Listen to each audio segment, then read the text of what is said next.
Paper 154, Last Days at Capernaum. On the eventful Saturday night of April 30, as Jesus was speaking words of comfort and courage to his downcast and bewildered disciples, at Tiberias a council was being held between Herod Antipas and a group of special commissioners representing the Jerusalem Sanhedrin. These scribes and Pharisees urged Herod to arrest Jesus. They did their best to convince him that Jesus was stirring up the populace to dissension and even to rebellion. But Herod refused to take action against him as a political offender. Herod's advisers had correctly reported the episode across the lake when the people sought to proclaim Jesus king, and how he rejected the proposal. One of Herod's official family, Chuza, whose wife belonged to the women's ministering corps, had informed him that Jesus did not propose to meddle with the affairs of earthly rule, that he was only concerned with the establishment of the spiritual brotherhood of his believers, which brotherhood he called the kingdom of heaven. Herod had confidence in Chuza's reports, so much so that he refused to interfere with Jesus' activities. Herod was also influenced at this time in his attitude toward Jesus by his superstitious fear of John the Baptist. Herod was one of those apostate Jews who, while he believed nothing, feared everything. He had a bad conscience for having put John to death, and he did not want to become entangled in these intrigues against Jesus. He knew of many cases of sickness which had been apparently healed by Jesus, and he regarded him as either a prophet or a relatively harmless religious fanatic. When the Jews threatened to report to Caesar that he was shielding a traitorous subject, Herod ordered them out of his council chamber. Thus matters rested for 1 week, during which time Jesus prepared his followers for the impending dispersion.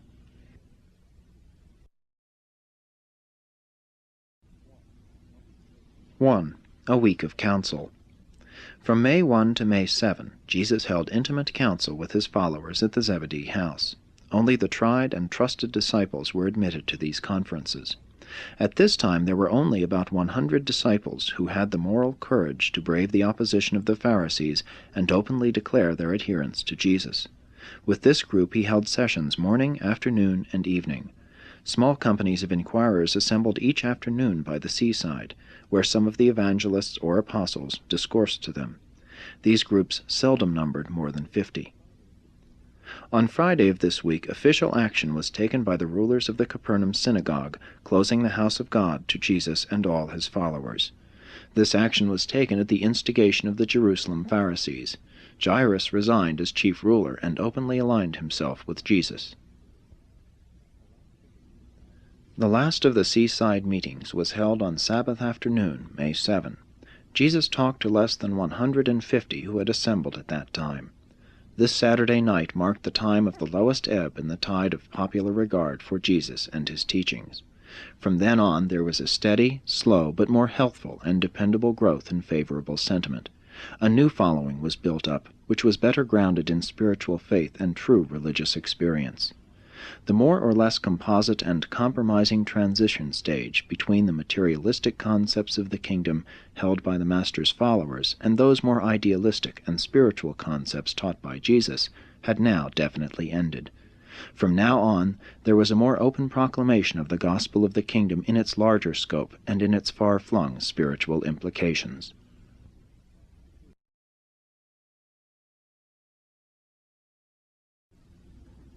2. A week of rest. Sunday, May 8, A.D. 29, at Jerusalem, the Sanhedrin passed a decree closing all the synagogues of Palestine to Jesus and his followers. This was a new and unprecedented usurpation of authority by the Jerusalem Sanhedrin. Theretofore, each synagogue had existed and functioned as an independent congregation of worshippers, and was under the rule and direction of its own board of governors. Only the synagogues of Jerusalem had been subject to the authority of the Sanhedrin. This summary action of the Sanhedrin was followed by the resignation of 5 of its members. 100 messengers were immediately dispatched to convey and enforce this decree. Within the short space of 2 weeks, every synagogue in Palestine had bowed to this manifesto of the Sanhedrin, except the synagogue at Hebron. The rulers of the Hebron synagogue refused to acknowledge the right of the Sanhedrin to exercise such jurisdiction over their assembly. This refusal to accede to the Jerusalem decree was based on their contention of congregational autonomy rather than on sympathy with Jesus' cause. Shortly thereafter, the Hebron synagogue was destroyed by fire. This same Sunday morning, Jesus declared a week's holiday, urging all of his disciples to return to their homes or friends to rest their troubled souls and speak words of encouragement to their loved ones. He said, "Go to your several places to play or fish while you pray for the extension of the kingdom." This week of rest enabled Jesus to visit many families and groups about the seaside. He also went fishing with David Zebedee on several occasions, and while he went about alone much of the time, there always lurked nearby 2 or 3 of David's most trusted messengers, who had no uncertain orders from their chief respecting the safeguarding of Jesus. There was no public teaching of any sort during this week of rest. This was the week that Nathanael and James Zebedee suffered from more than a slight illness. For 3 days and nights they were acutely afflicted with a painful digestive disturbance. On the 3rd night Jesus sent Salome, James's mother, to her rest while he ministered to his suffering apostles. Of course, Jesus could have instantly healed these 2 men, but that is not the method of either the Son or the Father in dealing with these commonplace difficulties and afflictions of the children of men on the evolutionary worlds of time and space. Never once throughout all of his eventful life in the flesh did Jesus engage in any sort of supernatural ministration to any member of his earth family or in behalf of any one of his immediate followers. Universe difficulties must be met and planetary obstacles must be encountered as a part of the experience training provided for the growth and development, the progressive perfection of the evolving souls of mortal creatures. The spiritualization of the human soul requires intimate experience with the educational solving of a wide range of real universe problems. The animal nature and the lower forms of will creatures do not progress favorably in environmental ease. Problematic situations, coupled with exertion stimuli, conspire to produce those activities of mind, soul, and spirit which contribute mightily to the achievement of worthy goals of mortal progression, and to the attainment of higher levels of spirit destiny. 3. The Second Tiberias Conference. On May 16, the Second Conference at Tiberias between the authorities at Jerusalem and Herod Antipas was convened. Both the religious and the political leaders from Jerusalem were in attendance. The Jewish leaders were able to report to Herod that practically all the synagogues in both Galilee and Judea were closed to Jesus' teachings. A new effort was made to have Herod place Jesus under arrest, but he refused to do their bidding. On May 18, however, Herod did agree to the plan of permitting the Sanhedrin authorities to seize Jesus and carry him to Jerusalem to be tried on religious charges, provided the Roman ruler of Judea concurred in such an arrangement. Meanwhile, Jesus' enemies were industriously spreading the rumor throughout Galilee that Herod had become hostile to Jesus, and that he meant to exterminate all who believed in his teachings. On Saturday night, May 21, word reached Tiberias that the civil authorities at Jerusalem had no objection to the agreement between Herod and the Pharisees that Jesus be seized and carried to Jerusalem for trial before the Sanhedrin, on charges of flouting the sacred laws of the Jewish nation. Accordingly, just before midnight of this day, Herod signed the decree which authorized the officers of the Sanhedrin to seize Jesus within Herod's domains and forcibly to carry him to Jerusalem for trial. Strong pressure from many sides was brought to bear upon Herod before he consented to grant this permission, and he well knew that Jesus could not expect a fair trial before his bitter enemies at Jerusalem.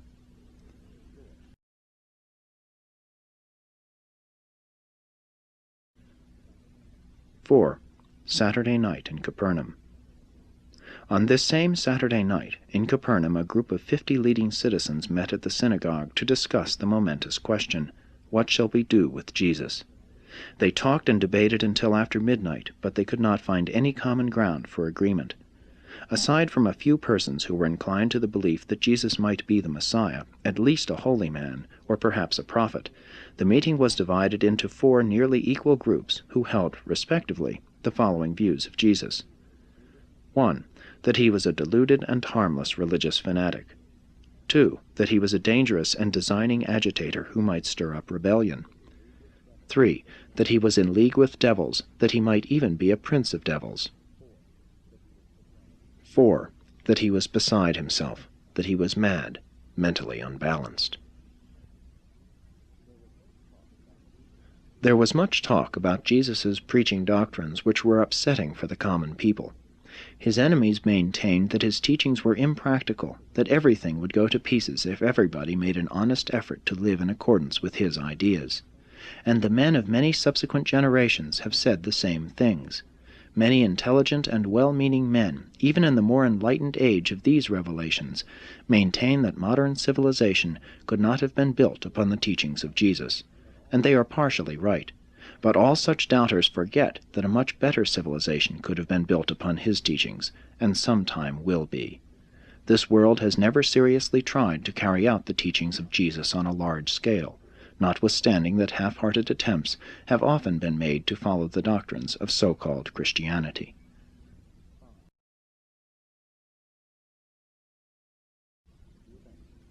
(5) The eventful Sunday morning.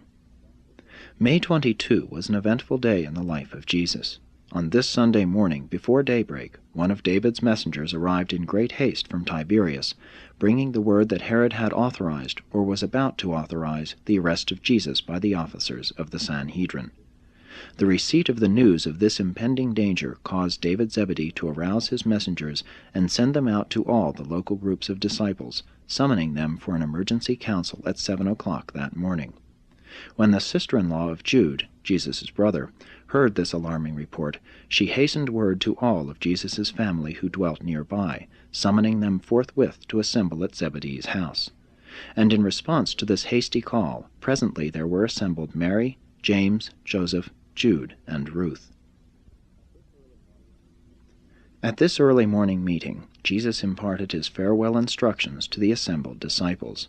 That is, he bade them farewell for the time being, knowing well that they would soon be dispersed from Capernaum. He directed them all to seek God for guidance and to carry on the work of the kingdom regardless of consequences. The evangelists were to labor as they saw fit until such time as they might be called. He selected 12 of the evangelists to accompany him. The 12 apostles he directed to remain with him no matter what happened.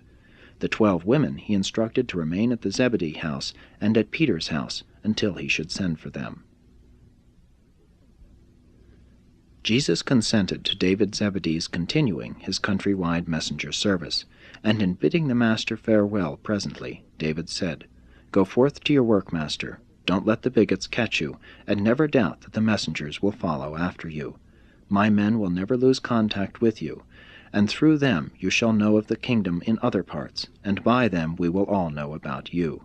Nothing that might happen to me will interfere with this service, for I have appointed first and second leaders, even a third. I am neither a teacher nor a preacher, but it is in my heart to do this, and none can stop me." About 7:30 this morning, Jesus began his parting address to almost 100 believers who had crowded indoors to hear him. This was a solemn occasion for all present, but Jesus seemed unusually cheerful. He was once more like his normal self. The seriousness of weeks had gone, and he inspired all of them with his words of faith, hope, and courage. 6. Jesus' family arrives. It was about 8 o'clock on this Sunday morning when 5 members of Jesus' earth family arrived on the scene in response to the urgent summons of Jude's sister-in-law. Of all his family in the flesh, only one, Ruth, believed wholeheartedly and continuously in the divinity of his mission on earth. Jude and James, and even Joseph, still retained much of their faith in Jesus, but they had permitted pride to interfere with their better judgment and real spiritual inclinations. Mary was likewise torn between love and fear, between mother-love and family pride. Though she was harassed by doubts, she could never quite forget the visit of Gabriel ere Jesus was born. The Pharisees had been laboring to persuade Mary that Jesus was beside himself, demented. They urged her to go with her sons and seek to dissuade him from further efforts at public teaching. They assured Mary that soon Jesus' health would break, and that only dishonor and disgrace could come upon the entire family as a result of allowing him to go on. And so, when the word came from Jude's sister-in-law, all 5 of them started at once for Zebedee's house, having been together at Mary's home, where they had met with the Pharisees the evening before. They had talked with the Jerusalem leaders long into the night, and all were more or less convinced that Jesus was acting strangely, that he had acted strangely for some time. While Ruth could not explain all of his conduct, she insisted that he had always treated his family fairly and refused to agree to the program of trying to dissuade him from further work. On the way to Zebedee's house, they talked these things over and agreed among themselves to try to persuade Jesus to come home with them. For, said Mary, I know I could influence my son if he would only come home and listen to me. James and Jude had heard rumors concerning the plans to arrest Jesus and take him to Jerusalem for trial. They also feared for their own safety. As long as Jesus was a popular figure in the public eye, his family allowed matters to drift along. But now that the people of Capernaum and the leaders at Jerusalem had suddenly turned against him, they began keenly to feel the pressure of the supposed disgrace of their embarrassing position. They had expected to meet Jesus, take him aside, and urge him to go home with them.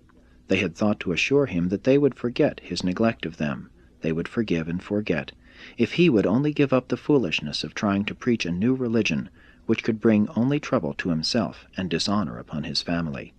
To all of this Ruth would say only, I will tell my brother that I think he is a man of God, and that I hope he would be willing to die before he would allow these wicked Pharisees to stop his preaching. Joseph promised to keep Ruth quiet while the others labored with Jesus. When they reached the Zebedee house, Jesus was in the very midst of delivering his parting address to the disciples. They sought to gain entrance to the house, but it was crowded to overflowing. Finally, they established themselves on the back porch and had word passed in to Jesus from person to person, so that it finally was whispered to him by Simon Peter, who interrupted his talking for the purpose, and who said, Behold, your mother and your brothers are outside, and they are very anxious to speak with you. Now it did not occur to his mother how important was the giving of this parting message to his followers, neither did she know that his address was likely to be terminated any moment by the arrival of his apprehenders. She really thought, after so long an apparent estrangement, in view of the fact that she and his brothers had shown the grace actually to come to him, that Jesus would cease speaking and come to them the moment he received word they were waiting. It was just another of those instances in which his earth family could not comprehend that he must be about his Father's business. And so Mary and his brothers were deeply hurt when, notwithstanding that he paused in his speaking to receive the message, instead of his rushing out to greet them, they heard his musical voice speak with increased volume, Say to my mother and my brothers that they should have no fear for me. The Father who sent me into the world will not forsake me, neither shall any harm come upon my family. Bid them be of good courage, and put their trust in the Father of the kingdom. But after all, who is my mother, and who are my brothers?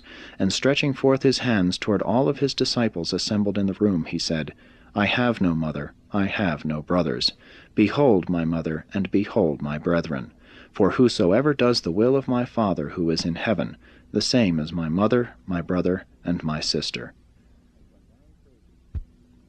And when Mary heard these words, she collapsed in Jude's arms. They carried her out in the garden to revive her, while Jesus spoke the concluding words of his parting message. He would then have gone out to confer with his mother and his brothers, but a messenger arrived in haste from Tiberias, bringing word that the officers of the Sanhedrin were on their way with authority to arrest Jesus and carry him to Jerusalem. Andrew received this message and, interrupting Jesus, told it to him.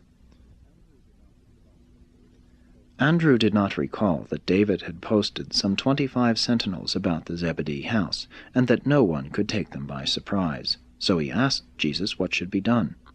The master stood there in silence while his mother, having heard the words, I have no mother, was recovering from the shock in the garden. It was at just this time that a woman in the room stood up and exclaimed, Blessed is the womb that bore you, and blessed are the breasts that nursed you.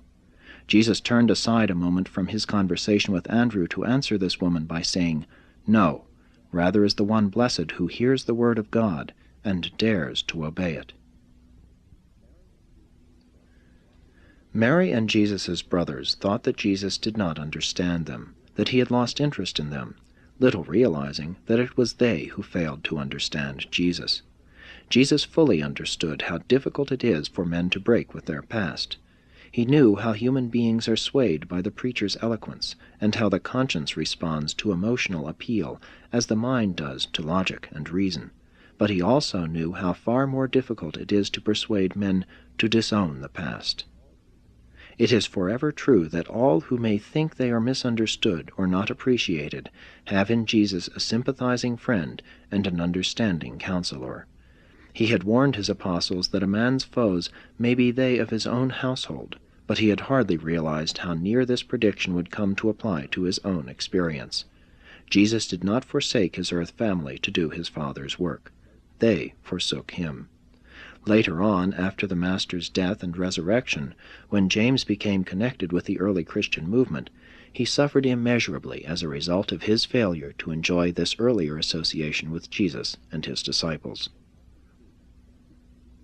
In passing through these events, Jesus chose to be guided by the limited knowledge of his human mind. He desired to undergo the experience with his associates as a mere man, and it was in the human mind of Jesus to see his family before he left.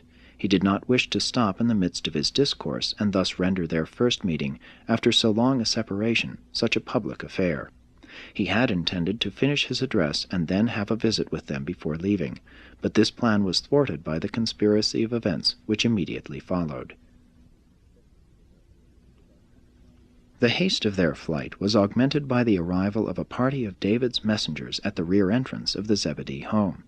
The commotion produced by these men frightened the apostles into thinking that these new arrivals might be their apprehenders, and in fear of immediate arrest they hastened through the front entrance to the waiting boat. And all of this explains why Jesus did not see his family waiting on the back porch. But he did say to David Zebedee as he entered the boat in hasty flight, "Tell my mother and my brothers that I appreciate their coming, and that I intended to see them. Admonish them to find no offense in me, but rather to seek for a knowledge of the will of God, and for grace and courage to do that will." 7. The hasty flight.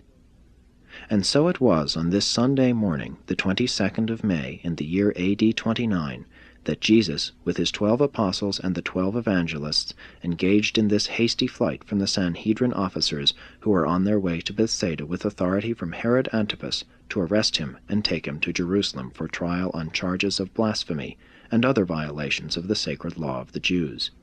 It was almost 8:30 this beautiful morning when this company of 25 manned the oars and pulled for the eastern shore of the Sea of Galilee. Following the Master's boat was another and smaller craft containing 6 of David's messengers, who had instructions to maintain contact with Jesus and his associates, and to see that information of their whereabouts and safety was regularly transmitted to the home of Zebedee in Bethsaida, which had served as headquarters for the work of the kingdom for some time. But Jesus was never again to make his home at the house of Zebedee. From now on, throughout the remainder of his earth life, the Master truly had not where to lay his head. No more did he have even the semblance of a settled abode. They rowed over to near the village of Capernaum, put their boat in the custody of friends, and began the wanderings of this eventful last year of the Master's life on earth. For a time they remained in the domains of Philip, going from Capernaum up to Caesarea Philippi, thence making their way over to the coast of Phoenicia. The crowd lingered about the home of Zebedee, watching these 2 boats make their way over the lake toward the eastern shore, and they were well started when the Jerusalem officers hurried up and began their search for Jesus. They refused to believe he had escaped them, and while Jesus and his party were journeying northward through Batanea, the Pharisees and their assistants spent almost a full week vainly searching for him in the neighborhood of Capernaum. Jesus' family returned to their home in Capernaum and spent almost a week in talking, debating, and praying. They were filled with confusion and consternation. They enjoyed no peace of mind until Thursday afternoon, when Ruth returned from a visit to the Zebedee house, where she learned from David that her father-brother was safe and in good health and making his way toward the Phoenician coast.